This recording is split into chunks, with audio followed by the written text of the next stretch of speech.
Hey everyone, my name is Charlie and today is the beginning of another reading vlog. And I am wondering whether I am going to continue to begin forthcoming reading vlogs with DNFs.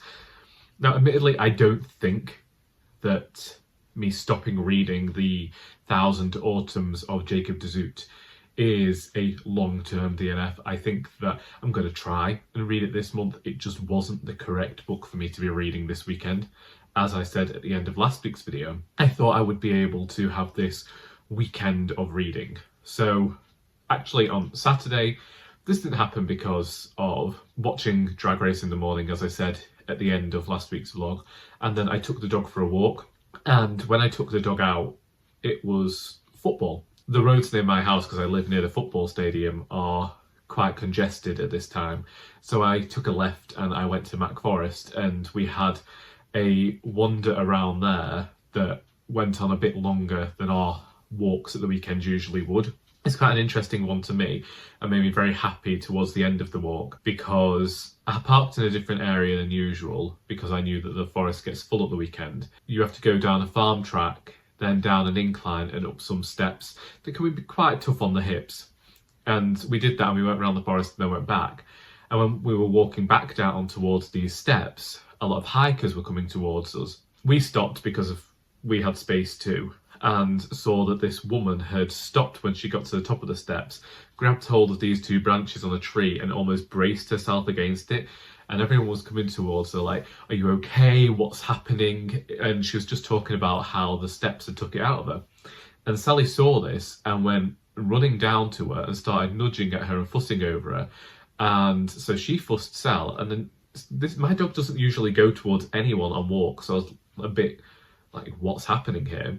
And she went to each and every one of the women who was coming up the stairs then and had a fuss of them, and then ran back towards me, excitable as anything, and started jumping up and down, which is something that she has never done on walks before. And all these women were then smiling and really happy. And the one who had braced herself against a tree said Sally had given her the energy she needed to carry on with the walk, and she was glad to have gone on the walk if it was only to see my dog. I was like, there we go. That was a nice bit, a happy story for the day. That's one of the reasons that I didn't do much reading this weekend, but also because I was feeling like I didn't really want to read this large historical novel. Now, I know I've read David Mitchell before, read very long books by him incredibly quickly, but because I was thinking of all the books that I want to get read this month and those that I still haven't, he got pushed aside, especially because I want to try and get The Vicar of Bullhampton done. That's like, if I'm going to read a big book this month, it's going to be that one. However, that's not what I'm reading at the moment, because I decided to pick up Our Friends in Berlin by Anthony Quinn, because I'm determined to read some Anthony Quinn this year, and my volunteer gave me back my copy of London's Burning last week. This is hopefully a book that I'm going to read today. I'm going to try and read a lot of it today anyway, because I won't be going out, as I have to wait for somebody to come and try and fix our front door. We've had issues with this door for ages. When the door handle came off, so we've been having to close it by the letterbox, but then the lock has been bending all of our keys, and then last week it went a bit further and it snapped my key in half. So we rang the landlord, the housing association who owns our house, and they said that they could come today anytime between 8 and 4, and they couldn't be any more specific than that because apparently it classifies as an emergency. It's also raining, so Sal and I are staying in. I pivoted from my writing project as well. I've been talking about how I wanted to write a prior commitment this month, but over this weekend, indeed a lot of last week, I wondered what I wanted to be writing. There were days where I wanted to pivot and work on the children's book that I started a few months ago. Indeed, when I was walking around Mac Forest last week, I got a new idea for how the book ought to start, given now that I've worked a bit more on dialogue and character and the like. Last night, I went to bed. I picked up this very scrappy journal that I bought from the charity shop. It has a lot of pages torn out and there's pages missing from the centre, so it proved just the sort of scrappy little journal I needed to work on the charity shop novel. And so I've begun the next chapter of that almost 18 months after I finished writing the first chapter. I've been happy with some of the dialogue I've written, some of the jokes that I've made, and this is about establishing the character's relationship with his grandmother. And when I looked at my plans, I wondered how I was going to make this scene as full as the previous chapter had been, because there isn't really a lot going on in this next chapter that I've got to write. And I realised the way that we could do it is just by showing the everyday stuff that Martin gets up to outside of the charity shop. And so we're getting to examine his relationship with his grandparents, how they communicate with one another, and then we're moving out further into events from the first chapter coming back in this one. We'll see if I continue with this. I don't know. I don't want to say that I'm going to continue working on either project yet, because I know that my plan, once I get some feedback from beta readers, is to go back and edit Mistakes Mean Murder and then send it to Dane. At the moment, I really want to get this book out this year. It's still on Amazon as coming out at the end of October, because you now have to set a date, but I'm not making any promises anymore because I've made promises before and we know how that's worked out. If I do bring it out this year, events definitely will not be happening until next year. I don't know what work people are going to say they want done on this book. I think that if I make the spelling changes and the grammar changes, this book will be fine. But at the moment, I don't want to say for certain that that's the case. I wondered what was going on because dogs started barking, and it turns out that next door has got a delivery. But I think that I was basically done there anyway. I'm not making any promises about Mistakes Mean Murder, but I am working on the charity shop novel today. Whether that will continue for the week, I don't know. It'd be nice to get another chapter written, and maybe I'll write another chapter every 18 months, and eventually this book will be finished at some point. It's just where we are at the moment. For now, I'm going to go downstairs, going to enjoy my cup of tea and wait for somebody to come and fix the front door.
Reading Our Friends in Berlin by Anthony Quinn yesterday, and it was exactly the sort of book that I wanted to be reading this week anyway, looking for some books that aren't necessarily mindless, but they're just easy to get through. And this is a really fast-paced spy thriller set in the Second World War. Whilst I was reading it, part of me did consider going and rereading Transcription by Kate Atkinson afterwards, simply because I'd been reminded of that. I decided that what I wanted to do was continue this streak of reading the books from my August TBR and reading the books that are somewhat easy to get through and just hunkering down in the corner of the living room. So I didn't do any writing yesterday, nor have I done any writing yet today. I'm a little bit miffed about that because I did want to dedicate August as a month to getting writing done. But it's just, now we're heading towards the end of August, I keep thinking, maybe I should just wait because I am planning on going back to Mistakes Mean Murder in September. And do I really want to get so heavily involved in another project? Yesterday, I picked up Remainders of the Day by Shaun Bythell. This is another one of his collections of diaries. He is the owner of a bookshop in Wigtown, and we've had The Diary of a Bookseller and Confessions of a Bookseller. There is another book of his that I've read, which was 7 Kinds of People You Find in Bookshops. Thoroughly enjoying this. It's the book that I talk about where when I read this, I always think that I ought to write a diary about what goes on in the charity shop. But this regularly makes me smile. The ways that customers speak remind me of the customers that I get in the charity shop when they come and ask for a discount. We have to refuse stock. It's something that we don't like to do, but it's something that's come into place within the last few years as more tips close around the place. The quality of stock sometimes dwindles, and we've noticed this as more people have taken to selling on Vinted before they've taken to bringing the clothes into the shop. Now, we can rag these things or we can send them to other shops, that's fine. But in terms of big pieces of bric-a-brac or big pieces of furniture, we do have regulations in place and some things just won't sell. Yet when you tell them that sometimes a filthy, cracked glass cabinet that we couldn't fit in the shop anyway is something that we won't be able to take, they are ultimately affronted as though you have insulted them in some very deeply personal level. And I like it when Bythell talks about that in here, having gone through the same thing with books. And so I feel some sort of kinship there, even though I'm not selling secondhand books. Side note, I really like the idea of actually owning a bookshop, be it secondhand or something like that. And I've been going past this property in town for ages and always thought that'd be really nice to rent. Only yesterday I discovered it's not available to rent, it's available to purchase. And if I had £500,000, I could do just that. But I don't have £500,000, and I don't think that I'm likely to get that many donations of money on Ko-fi to cover that. Nor Patreon, although today I did upload the 3rd part of the 1st chapter of The Soul That Rises, the young adult fantasy novel that I wrote when I was much younger. I was going back and reading that, and it's strange to think how, at the time, this was a book that I thought was utterly amazing and like nothing that had ever been done before. And now I'm reading it and just applauding that young Charlie's arrogance, but I don't despise the book. I think that when I read the book, I can see the beginnings of things that have gone on to appear in later books of mine. It's just a bit too irreverent and too chaotic. Basically, I can understand why it got rejected so many times now, but I am enjoying sharing it so that people, hopefully can see the growth of me as a writer. And also this is something that I kept hidden for a very long time. It feels weird to revisit it anyway. I did have a strange encounter on the towpath yesterday, but I had another encounter on a walk. I was coming back having walked to the bridge, and there is a swing bridge that is notorious for the boaters for being difficult to manoeuvre. Indeed, somebody who drives a boat named Trundles regularly gets annoyed when this bridge is closed because of the fact that it takes such difficulty to open it. And this woman from Oxfordshire, she told me, is trying to wiggle her key in there, and she's saying to me how she's just come to test whether her key's working because she's worried she's bent it. And I'm stood there just telling her that other boaters have struggled with this. And eventually it clicks. She managed to turn the bridge and then says she'll walk back down with me. And I told her I was not going as far as she was. She was heading off to Gurnett, which you've seen before. We've walked there before. And I said, I'm just getting off at the next path. And we got to talking about the fact that she'd come from Oxfordshire. She'd planned to retire to France, but life got in the way. But then she thanked me for the good vibes that I had brought her and the energy I'd given her I'd clearly brought the good energy to help her to unlock the bridge. And that's the second time in a week that Sally and I have been accused of bringing good energy to people. And I'm not being funny or something or nothing, but that's not the kind of rumour that I want to perpetuate about myself. I don't want to be told that I'm bringing anybody any sort of good energy. Like, I avoid humanity. That's just not it. Either way, it's getting a bit overcast today. I don't know if rain is scheduled. I know it's supposed to be here tomorrow for when I've decided to go into town and meet Joy, and also booked an eye appointment. Finally, it's been many, many years. I've talked about that. But I had to book an appointment for my dad anyway, and I thought, you know what, just get it done. The migraines have been back over the last year, and whether it's the eyes or not, because part of me was wondering whether it's a spinal issue, but let's not speculate about these things. I just want to get the eyes tested. And apparently it's going to bucket it down tomorrow with torrential rain. Same for Friday and Saturday. Friday I return to work, and I know that there are 3 sets of temporary traffic lights on the way that are adding about half an hour to people's journeys. My mother only has to go through 1 set in the morning, and she's already saying it made her journey even more difficult, and I'm just thinking, why? Why? I know why. It's the school holidays. They always do it in the school holidays, but hopefully people will have found alternative routes. Anyway, I've started rambling a lot more in these vlogs, and I really ought not to, but yes, if it rains today, we won't be walking, but I'm hopeful that it's just going to be overcast and head off to the forest. But as with everything else in life, we will see.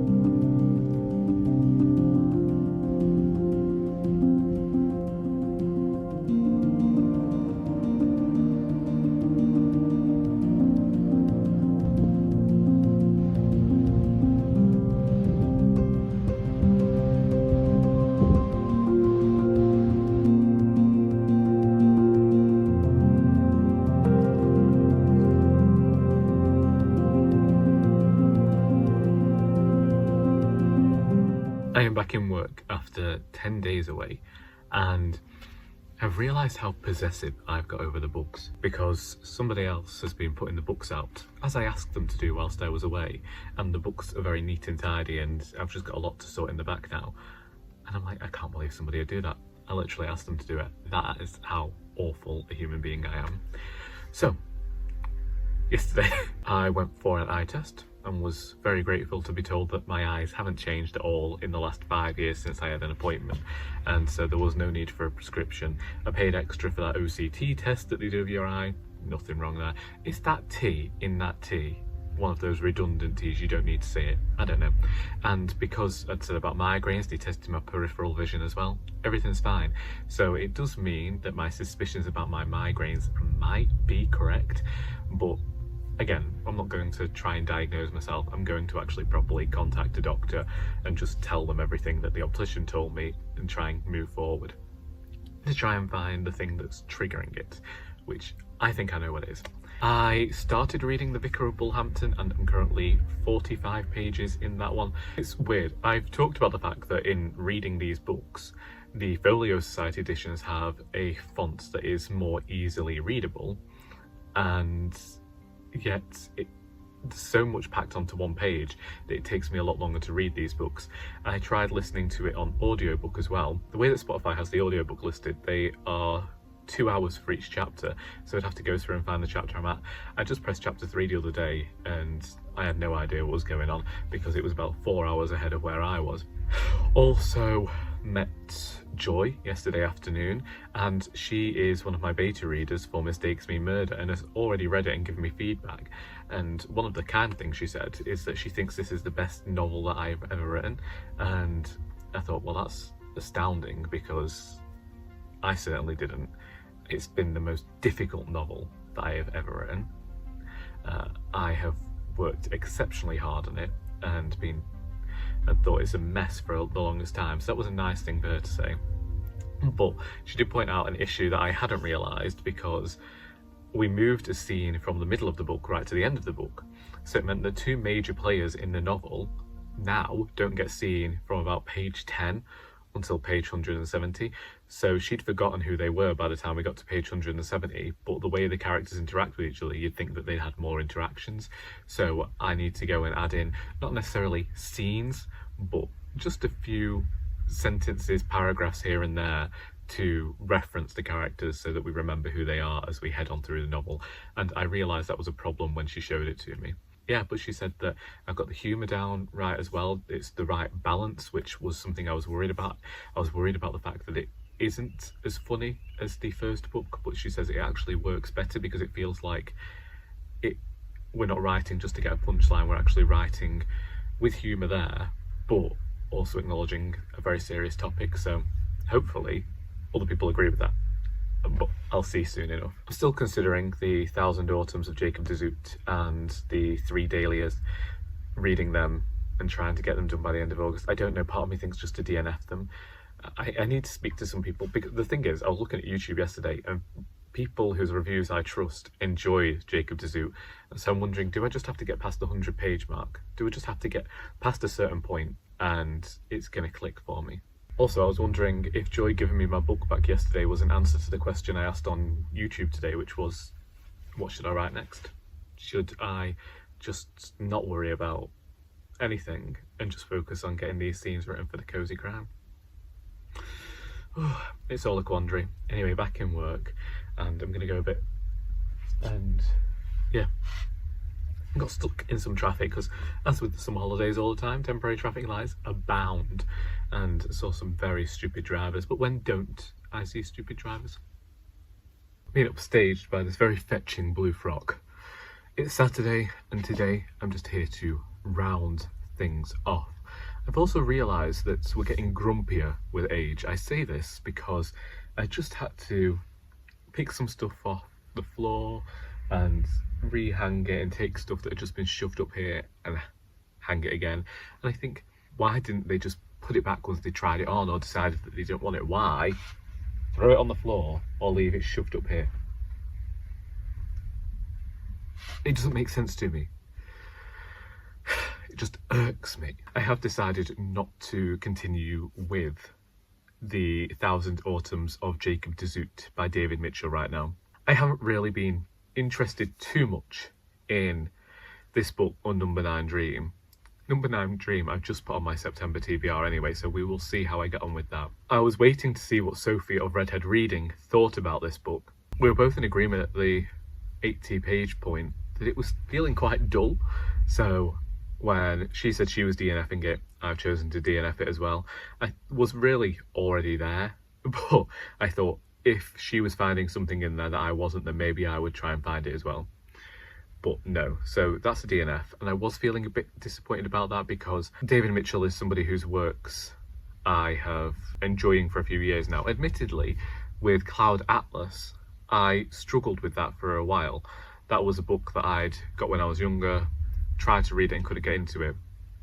And then a few years back, I read Ghost Written, and I picked that up at the shop and really got into it whilst I was here, so I ended up taking it home, and then this started this whole thing of me reading more David Mitchell. I read The Bone Clocks. Or did I read The Bone Clocks first? How did this go? I know somebody was kind enough to send me the money to buy The Bone Clocks when I wasn't buying any new books because I went, oh, this is a struggle.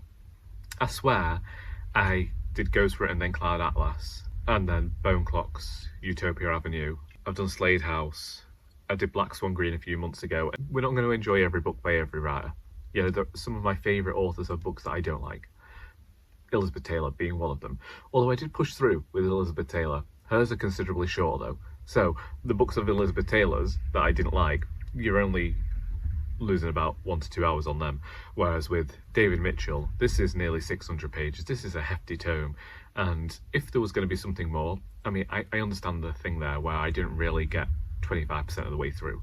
So how can I gauge a proper reaction? But I know I was finding it dull at the 80-page mark. I got to page 100, I was trying my darndest to get through this, but I had no impetus to pick it up. I planned to do a weekend of reading last week and ended up trying to find anything else but read this book, which to me always shows that I'm not enjoying it. But I don't need to make excuses to you. because I'm making this decision. You want to read this book, you read it, you enjoy it, goodbye. But I am struggling to figure out what to read next. I know that I'm reading The Vicar of Bullhampton, I'm reading the Elizabeth Taylor collected stories, but you know, that's not getting done this week. I have Outrageous by Paul Baker to read. I think that's the only one left on my TBR for August that I haven't DNF'd or thrown away. I mean, it's currently Pride in Manchester, it would make sense to read it, wouldn't it, whilst everyone else gets to go and glory. Well, I don't think you're going to be doing much glorying today in Manchester. It's very wet and windy out there at the moment. Well, hey, maybe people like that. I don't know. No judgment. So maybe I should read that. Yeah, I've been reading my own book, Mistakes Mean Murder. My goodness, I realised a huge error from moving the middle scene to the end scene because a huge revelation's now happened, so all of a certain thing that gets talked about makes no sense.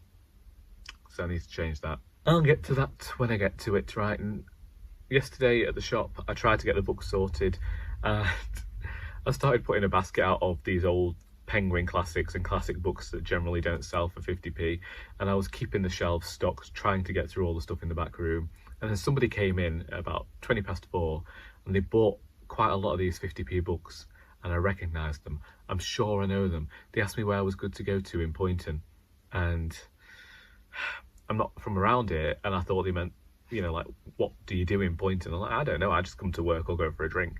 Maybe they just wanted to know where to go for a drink. Either way, my manager sent them off on this wild goose chase, going for a walk through flaming old train tracks, so I hope they managed to make it home. And if I did know them, sorry. I'm going to disappear because I'm just talking nonsense now. If you've read any of the books I have talked about in this video, please feel free to discuss them in the comments.